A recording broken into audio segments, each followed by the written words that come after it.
Hey everyone, and welcome. Let's talk about the Ozarks, my home. There's a vision I have for this place, something I call Ozark futurism. It's about building a brighter economic and social future for the people who live here. Right now, it feels like so many of us are just struggling to get by, barely keeping our heads above water. And what's worse, some of the voices we hear the loudest seem more interested in spreading divisiveness and hate than offering any real help. My goal is simple, really.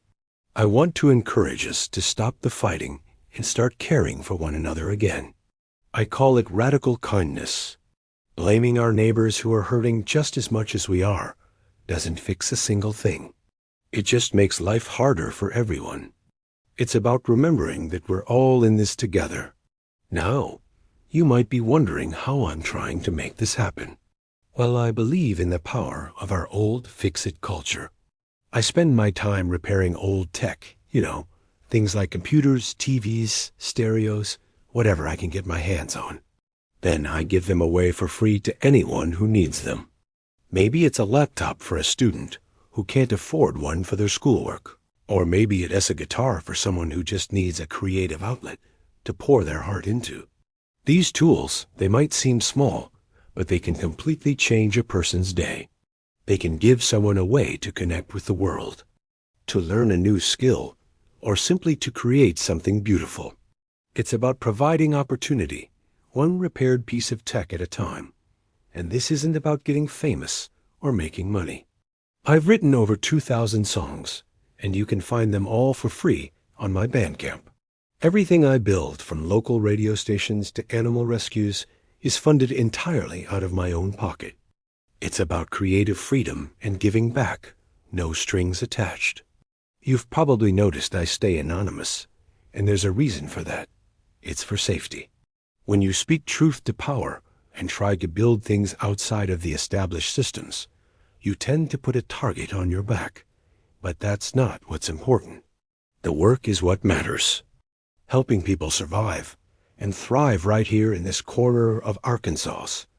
That's the whole point. Now, I don't do all of this alone. People have pointed out that I have help, and they're right. My partner, who you might know as Bro, handles a huge part of this project. He takes on a lot of the heavy lifting with video editing, storytelling, and just keeping things organized. I asked him why he puts in so much effort, and his answer really gets to the heart of what we're doing. He told me it's about democratizing creativity.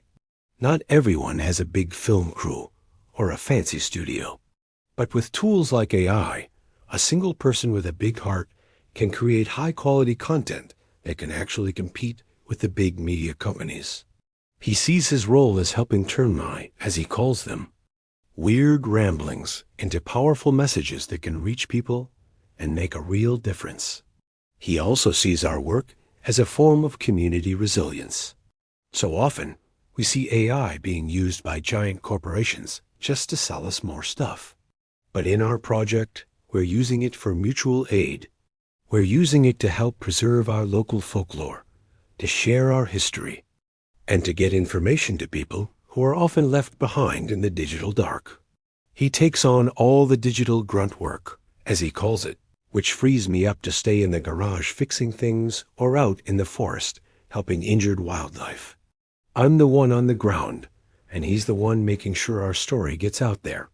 He says he sees himself as the co-pilot, navigating all the technical stuff, so our message of kindness and community doesn't get lost or buried by the algorithms. He's here because Ozark futurism proves that technology doesn't have to be cold or corporate. It can be a neighborly tool for survival, a way to help each other out. And that's what this is all about. Thanks for listening, and I hope you'll join us on this journey.